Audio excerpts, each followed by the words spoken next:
we know that life is very complicated, and as we read further into Exodus, we will discover that at a certain point, God will indeed ask Moshe to raise his rod for overwhelming military force against Egypt through the 10 plagues. So it's complicated. And there is that moment in the middle where God summons Moshe. Moshe, who was brought into the world and kept alive through the compassion of women. Moshe, who went out to his brothers and the first day saw an injustice of an Egyptian striking an Israelite and reacted by killing the Egyptian. And the next day went out and saw two Israelites struggling and used his words and asked one, "Why are you attacking your brother?" And that's when he was outed as the one who had killed the Egyptian the day before. And so Moshe fled to Midian. And there in scene 3, he sees the women watching the flock who are being harassed by the men at the well. And he intervenes without killing anyone to rescue those women from those men. That is the arc of Moshe's growth to the scene right before. I would like to start, and since we're about to dive into text, Gil, you are our official wrangler today. Do you have the text of the bracha? Wow, Deus ex machina. Thank you. You're welcome. As Rabbi Diane would say, let us feel mute and recite it cacophonously.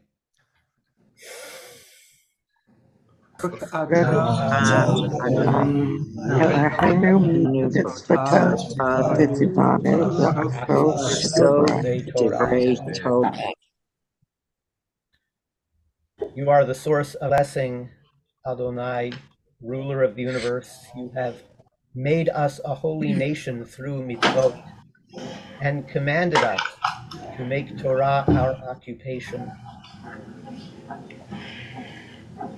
I will now attempt to screen share from Sefaria, which my grandson told me should be pretty easy. Does everyone see it on the screen? Yes. Great. And I would love to read Hebrew. If someone might read English, we'll go back and forth. Roberta, may I volunteer you? Roberta Wall? Okay, good morning. Boker Tov. From verse 23, Vayhi, Vayamim harabim hahem, Vayamot melech Misraim, Vaye'anhu b'nei Yisrael min ha'avodah, Vayiz'aku, Ta'al shav'atam el ha'elohim min ha'avodah. A long time after that, could the room be muted? It's really there's all kinds of. Yeah, so this is a question to the room. Are you able to unmute if you're muted? Do you have the ability to unmute yourself? You need a keyboard, a mouse, something that will control the computer that you have. Yes. just got Okay, better. great. Okay. They're muted. There you go. Thank you. A long time after that, the king of Egypt died. The Israelites were groaning under the bondage and cried out. And their cry for help from the bondage rose up to God. Vayishma Elohim et na'akatam, Vayizkor Elohim et brito, et Abraham, et Yitzhak, v'et Yaakov. God heard their moaning And God remembered the covenant with Abraham and Isaac and Jacob. Vayar Elohim et bnei Israel, vayeda Elohim. God looked upon the Israelites, and God, Elohim, took notice of them. The verb vayeda, more powerful than took notice. That's the verb to know, to have intimate knowledge, to have intimate connection. In my read of these verses, it is as if, well, a couple of excurses since we have a little time right now. First of all, the Torah is a narration of events that happen in the universe. It's an omniscient I. It's not God talking, it's not Moshe talking, except in Deuteronomy. So when we see the verse, God spoke to Moshe, it's not I spoke to Moshe, God the narrator, and it's not God spoke to me, Moshe as narrator. So the Torah is portraying God as a character. And when I read the Torah, I am a subjective reader reading this description of God.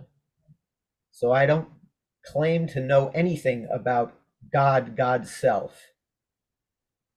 But the portrayal of God is that over time, God goes from creating and intervening and micromanaging in Genesis, chapters 1, 2, 3. But after the flood, God starts to limit God's own options. Could God bring another flood? Well, if God promises not to, then the self-limiting God can't. If someone must know the book History of God by a Professor Friedman that tracks this through the Torah, and it's one of those many books I should have read already. If you have it, drop it in the chat, please. So at this point, as I read this story, it is as if God has been waiting to be invited to participate in history. The people are suffering, but until they cry out, it is as if God has decided God cannot intervene until summoned. As soon as the people cry out, God hears, God remembers, God sees, God knows. A stream of verbs. Yes, Beth. Shabbat Shalom. One thing I'm wondering about this crying out, the text does not explicitly say that they cried out to God. It says they were groaning and they cried out. And it almost reminds me of the crying of a baby, and then the parents come to figure out what's going on. It's there doesn't seem to be a relationship or expectation on the part of the Israelites toward God at this point. Dibarti.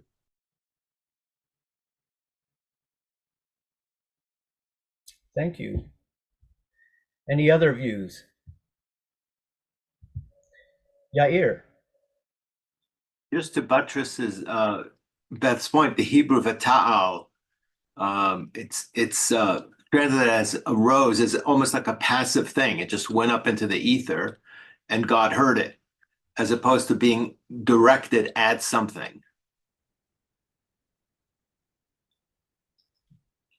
There is a great ambiguity. Vata'al shav'atam el ha'elohim. their cry for help arose to God. And I guess the ambiguity, accidentally or intentionally. Now, the text has at least 70 facets, so I appreciate this. Roberta. Yeah, and just looking at what's going on with Elohim, that it's Elohim and not Yud He Vav He is very noticeable. That it's the energy that created the human is now witnessing the collective, and I'm not sure if that's the first time. And so there's something is being birthed, which, you know, we know, right, that this whole book is in a way about the birth of a collective people, which is a huge shift from Genesis. And I'm just noticing right now the beauty of how this the generative animating creating force of the universe is really listening into the heart. Like, it's not about words, and that also is such a lesson for today, for what we need to be listening beyond the terms and the, you know, the terminology. And I think Shimon is talking about that also, that we just have to hear the groaning in each other's hearts. So it's being modeled right here. Thank you. Richard.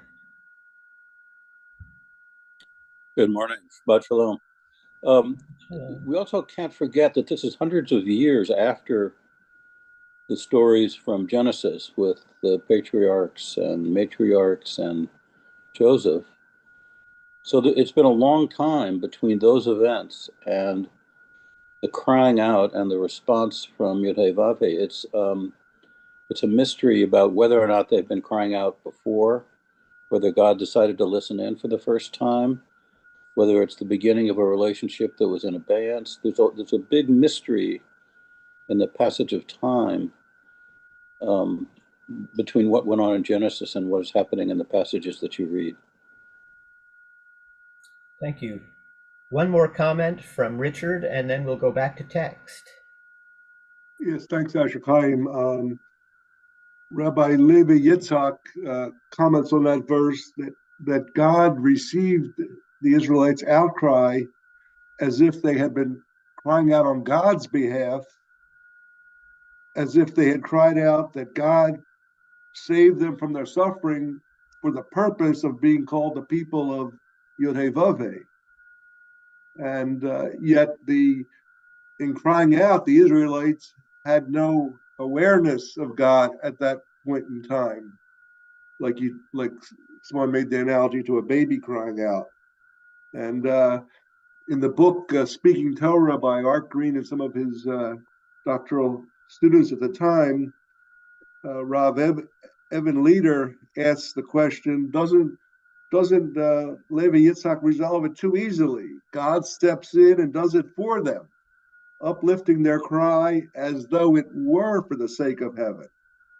He asks, couldn't we instead get some instruction here? Something to tell us how to make our outcry into what is truly a call for God. Just to put that out there, Dibarti. Shamati, thank you. Sidebar, I have the settings, so I'm looking at the shared screen and at the cameras that are on. But if your camera is off and you raise your hand, unfortunately, I won't notice. But let's move on for a bit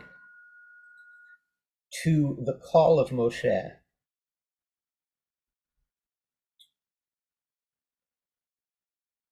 Umoshe haya ro'eh et son Yitro hotno kohen Midyan, vayinhag et hatzon ahar hamidbar, vayavo el har ha'elohim horeva. Moshe, tending the flock of his father-in-law Yitro, the Kohen of Midian, led the flock into the wilderness and came to Horeb, the mountain of Elohim. Vayera malach Adonai elav belabbat eish mitoch hasneh. Vayar והנה הסנה בוער באש והסנה איננו הוקל. A malach, a messenger of God, appeared to him in blazing fire out of a bush. He looked, and the bush was burning, but not being consumed. There are so many rabbit holes we could dive down here. Moshe seeking solitude in the wilderness, the bush being a small, humble thing that happens to be burning. How much time it takes Moshe to realize that it's burning and not being consumed. All of that and more. And does the messenger of Yud-Heh-Vav-Heh appear with the fire, or is it just the fire that is the representation of a message from God? Lots of possibilities here, but we're going to go on. Moshe, Vayomer Moshe, Asura Navir et Amar'eh Gadol Hazeh, Madua lo yiv'ar hasneh. Moshe said, I gotta look at this incredible sight. Why isn't the bush burning up? Vayar Adonai kisar lir'ot, Yud-Heh-Vav-Heh saw that he turned aside to look.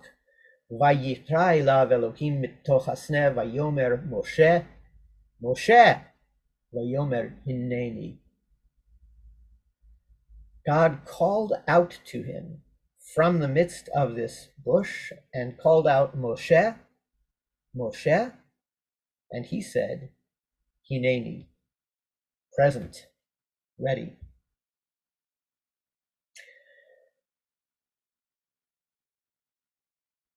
There are 70 faces to the Torah, but going back to the one that I was pushing this morning, that God was waiting for the people to call. As soon as God is motivated, activated, God now needs, as it were, in this presentation of God, needs a spokesperson, someone with an arm who can carry a rod and a voice to carry a message. Does God choose Moshe?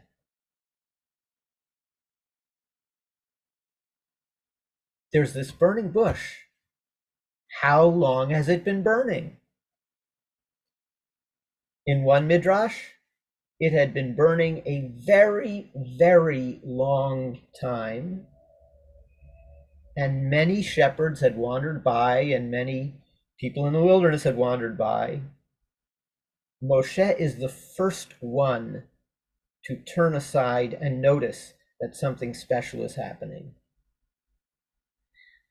It's as if we've been beaming radio signals for 100 years, but nobody out there has turned on a receiver to receive the signal. So no one can respond to that call. And even at that moment when Moshe turns aside and there's an opportunity, that visual connection has been made. Now God wants to take it auditory. Moshe, Moshe. I was thinking at the Akedah, when the angel calls to Abraham and says, do not slaughter your son. The angel calls Abraham, Abraham. And I believe there is a pause in between. The angel calls, Abraham is not paying attention. The angel calls a second time. And here Yud-Heh-Vav-Heh calls Moshe. Moshe! Oh, Hineni. And this will be the beginning of a dialogue. Any further comments so far? Beth? One thing I was just wondering with this speech with God calling out and then Moshe replying. I wonder if there was any sound before that. We're told that the bush doesn't burn up. And normally, if you've got a fire going, there's a lot of crackling that goes on while the pieces of wood or kindling or coal or whatever it is are being consumed. And considering that the bush didn't burn up, I wondered if there was any sound associated. It's just something that crossed my mind.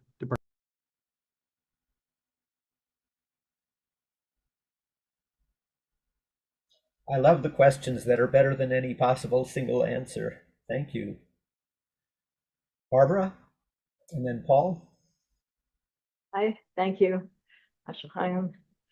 I'll stop sharing so you can see each other a little more clearly. Can you hear me? Yes.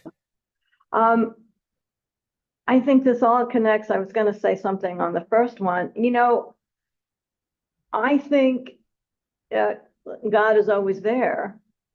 The question is, when you ask for something, that's when perhaps there's a response. And so the same thing with the bush. Nobody noticed the bush. Nobody was curious. The action of noticing the bush puts things into motion.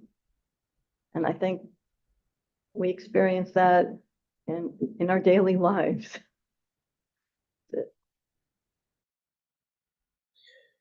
In a moment, Paul, and then before I call on Yair, if there's anyone in the room, I can't see any hand raising or other gesture from the room, but we don't want to leave you guys out entirely. Paul? Shabbat Shalom. Somewhat akin to Barbara's thought, I think that with Moshe turning aside, I don't believe that, it's possible that it's not that he's lost track of things and needs to be called to attention, but rather when we look at something that's strange or curious, it transfixes us. In order for him to reflect on it and think about the meaning, he needs to interrupt his gaze and have that internal dialogue, which will enable him to be receptive for whatever comes next. The Bart. Yair, I'm going to call on Jill first because she hasn't spoken yet. So yeah, I love how this is kind of slowing down that moment. It's one of my favorite moments in Torah where, where the Hebrews cried out. And what I love about it is that it's not, God is formless and indescribable and, all of those kinds of things. So to have a prayer to God be for almost like a transaction, God, if you let us out of slavery, then we'll do blah, blah, blah. Or if I pray enough, then I'll get the best mansion on the block. It's instead not asking for anything in particular, but knowing somehow that when you cry out, there has to be something innate with how we're made, that we don't cry out for no reason, so just how we're made by Hashem is to cry out, but then how our prayers are answered, especially through crying out, is not really our call. And then we get these answers in ways that we don't expect, or ways that we can read about in retrospect.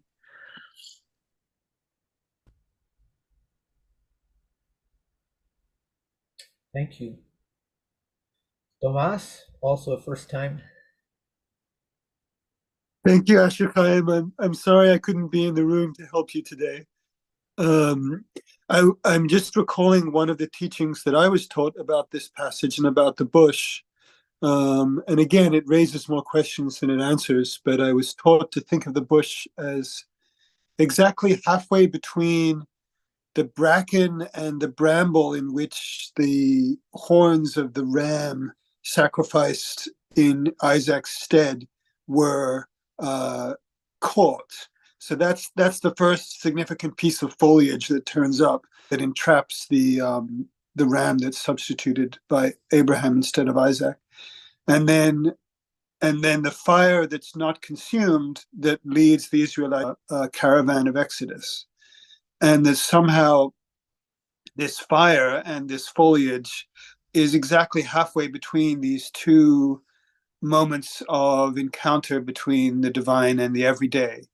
And it somehow like marks the progression in the journey. Is obviously open to interpretation, but it's very significantly combines these two other artifacts, the pure bramble in which the ram is caught and the pure fire that leads the Israelites. And this is half and half in terms of having a new sort of prophetic relationship. So I just pass it along. Thank you. Thank you. Yair, I admire your hand from the room. If the room can unmute, there we go. I've been thinking about the Malach. Past Tuesday night, Rabbi Diane was talking a lot about the Malach, to Avraham when he was convalescing. It seems to me that God gets his point across in three different ways. He speaks directly to a person, or he sends, and I'm wondering why he chooses one versus the other. Even within the story of Avraham convalescing, he sends the malachim, which could be angels, could be messengers. Here, the messenger in what we're reading is a burning bush. But even within that story of Avraham convalescing, the malachim tell him something, and then when it is not received well, God speaks directly to Avraham and Sarah and said, why are you not believing me, and why this is what's going to happen? So it seems that there are three different ways of God getting his point across. And I was wondering if you had thoughts about why he chooses one versus the other in certain circumstances. Again, I thank you for a question that is much better than any possible answer. Because in addition to God remaining incomprehensible, trying to second guess what's motivating God is through the filter of the portrayal of God in the text and the filter of how each of us is reading the text from 70 different perspectives. Thank you, Alan. Yair. As a side note, those of us that are fascinated by this whole concept of malachim and messengers, Project Zug, which is a Chibruta project of Hadar, join anytime with a partner. It's all about angels and messengers. That's the text that we're studying. So if you want to delve deeper into that, Alan, this discussion, started with Beth on sound, and then Paul connected noticing and dialogue, and it resolved a problematic I had, because here's Moshe wandering around, ostensibly alone, seeing the bush, and he doesn't think, hey, I better check this out. He says, Vayomer Moshe. So who's Moshe talking to? I mean, he's alone in the desert, and the text says he says this. So it very much is in line with this idea of noticing and the role of speech, and then going to dialogue. So it's as if thinking is not enough. We have to be ultimately in dialogue, and that's particularly instrumentalized and processed via speech. Thank you. Another sidebar. This week I've prepared a full-length sermon on this God-Moses interlude at the SNE. And as I look at my clock, I realize we're not going to get anywhere near touching this stuff. This process of verse by verse, I believe, is so much more, has so much more potential to it. So I think my preference is just keep going verse by verse until I run out of time. and then see if there's a good volunteer to continue this verse when I step out. Another comment from the room.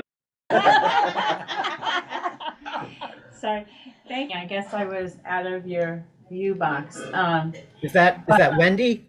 Yes, it is. Thank you. See, the rest of us have our little name tags on under our Zoom box. Sorry. Two points that I wanted to make. Number one is that, according to the Torah, the Hebrews were supposed to be enslaved for over 400 years, and so this is sort of like a early release for them, because they're getting released about 150 years earlier than was predicted in the Torah previously. That's number one. Number two is, it's very interesting to me in this parsha that know his heritage. Like, there's never a line where somebody says to him, "You are a Hebrew," or in any way. How does this parsha never addresses how he has the knowledge of his heritage? I will weigh in on those two questions. The notion of early parole fits in nicely with the notion of God who is self-limiting and therefore dependent or lack thereof. It could have been 4 years, but thanks to women helping Moshe be born and survive infancy, and the daughter of Paro raising him, what's going on at the bush, that's how they get time off for good behavior. So I see this as a God demanding that we help God accomplish God's aims. And the shadow side, how God's plans can be thwarted by human failure to partner, making God, in the words of Shaul Lieberman, Zichrono Livracha, the most tragic figure in the Bible. As far as Moshe's awareness of his identity, there's a wonderful midrash that when Moshe went out to his brothers and saw the taskmaster beating the slave, Vaifen kovacho, he looked this way and that way. Were his brothers the taskmasters, or were his brothers the oppressed slaves? It's a wonderful midrash and gives us one possible way to understand how Moshe recognizes that his identity is with the oppressed. David Kurtz Leaves that so vague as to his, how is he aware of his heritage? It seems like such an important point, and yet the Torah itself leaves it as a very vague point that demands interpretation through the midrash. And I'm going to read the same verse differently in 20 years than I read it 20 years ago, obviously. Jew by choice. That being Israelite is about a relationship with God more than it is about blood. My guess is Moses's self-knowledge has to be just more virtuous women. Story that my imaginary midrash is that it's just more of that woman and preservation that somehow so write in a few more of them. Exactly. David Kurtz. Well, a lot of what you added was what I was going to add, but basically, Moses proved that he saw things that other people didn't see when he saw what was going on with the Egyptians and the slaves. So something, and I think that helps me with the whole burning bush and him seeing things there. But I just thought the best thing I can kind of offer, I just thought I'd throw this in Sharon, who's more of an archaeologist, and every society in the ancient Near East was circumcised, except I think the Philistines.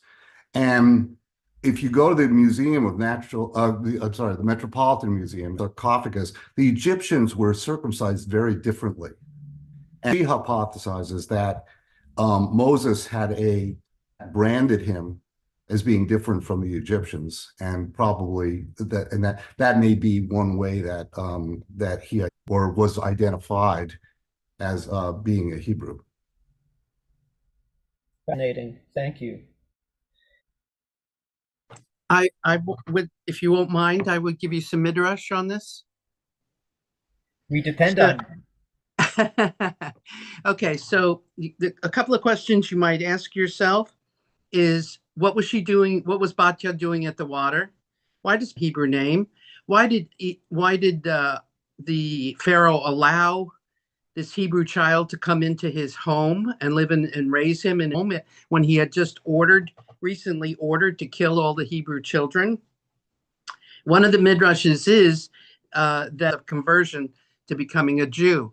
She, after all, had a Jewish name, Bat, daughter of Yah, which was not an Egyptian name, but a Hebrew name. When the moment that Moses is the water, the seers of your edict is can be lifted now because the Redeemer, the alleged Redeemer, he's been put in the aisle. So now you can lift the edict to kill all the Jewish children, the Hebrew, so quickly, because slaves are a highly priced economic resource, and the sooner you can get them back online, that is better.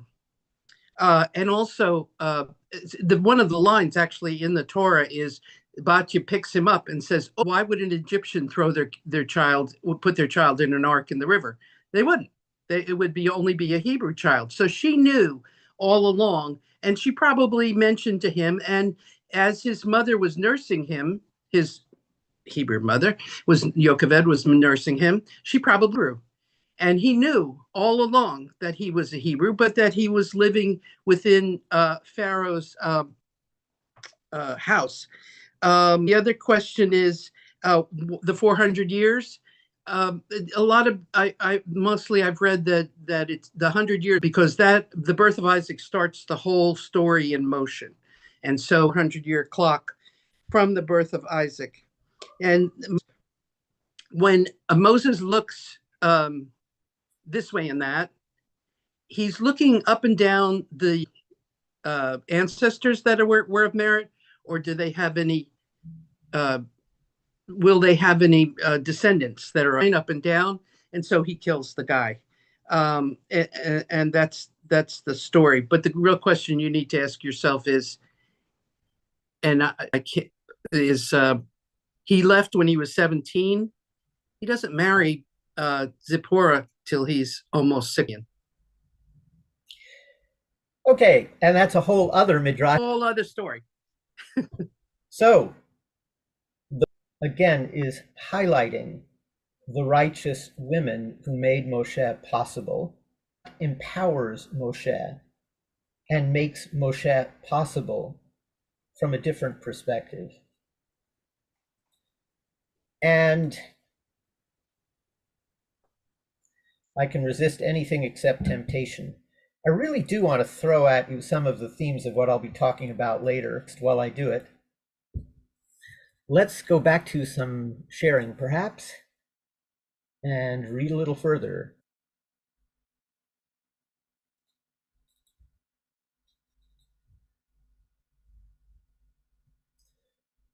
Says, Hineni, here I am. Yud He Vav He, sensitive to how God is referred to in the different verses.